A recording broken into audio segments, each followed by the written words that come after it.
Hey guys, welcome to this new series. I'm Brian, and we're gonna have a look together to how to make a game from zero to shipping in this series.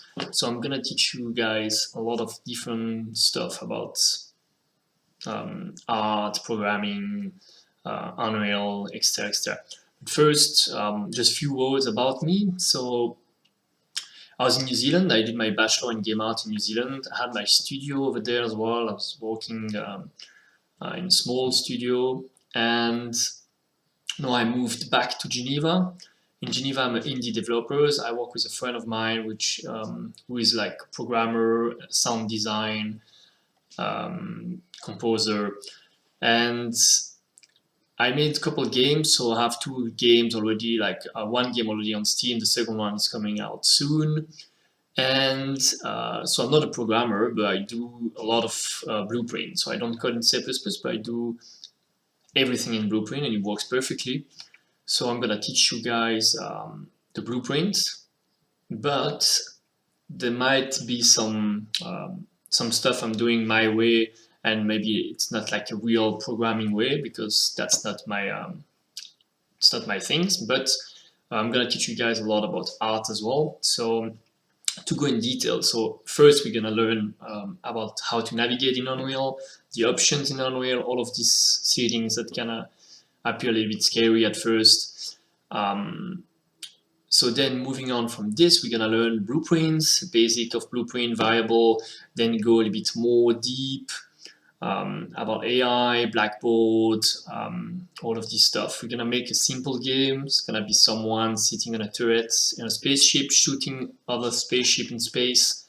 And that's why for that, we're gonna need some basic AI, some coding is a little bit more advanced. So I'm gonna start slow and then like go and create the games.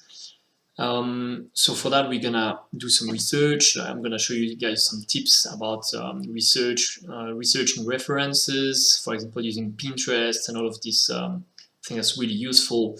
Then we're gonna do a little bit of level design, the basic of level design, because I was a level designer in my studio. So just explain you guys some tips about level design and which asset we'll need for the game. So moving on from this, we're gonna model the asset in Maya.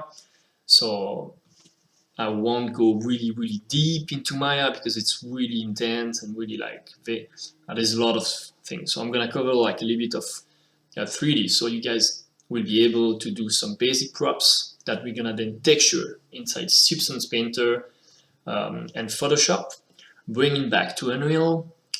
In Unreal, we're gonna set up the lights and then do something like vertex painting, so let's be able to paint on the meshes themselves with different layers. So it's when you create modular assets, you want to break the repetition of your asset. So we're gonna paint on it, for example, paint some water on the floor with nice reflection, or we can paint on the wall some dirt, dust, and so on. And then we're gonna use some decals as well. I'm gonna show you guys how to use. So decals is something, it's like a texture that you can apply wherever you want in the 3D space. So it can be cracks on the wall, stink of blood on the floor, on the wall, things like that. And that's really breaking this repetition again. So that's more for the immersion. And then we're gonna look into optimization, to how to optimize the scene, because this game is gonna be VR compatible. So we're gonna cover a lot about VR as well, because I realize out there's a lot of tutorial on YouTube, but about VR, it's still there's not so much about it. So at the moment I'm making a game in VR, and so I'm watching also like heaps of tutorial and things, and I'm trying to figure out some stuff by myself because I can't find the tutorial that I want. So that's why I want to cover all of this part with you as well. So yeah, I think that's it for the introduction, and let's move on to the first video.